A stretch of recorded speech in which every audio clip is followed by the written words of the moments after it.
everyone, this is Tim from YourSixTech. Today in this video, I'm going to show you how to change the language back to English on your PlayStation 5.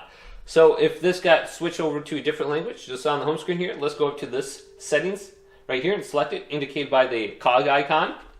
Now, what we want to do is go on down to System and just look at these icons and match those up. So let's go to the System icon, select this.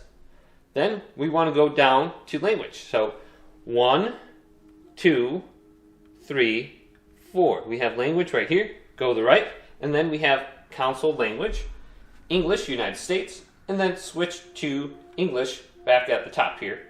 So we have English, United Kingdom, and United States. Then we go to the input language right here underneath, and then we can add a language. So we can choose one of these languages under here. Now we can go to the keyboard settings under accessories, and we can go to the keyboard type, and we can switch it over to English right here as well. So hopefully this video did indeed help you out. If it did, leave it a big thumbs up and subscribe to my channel down below for more tech videos coming up next on YourSixTech.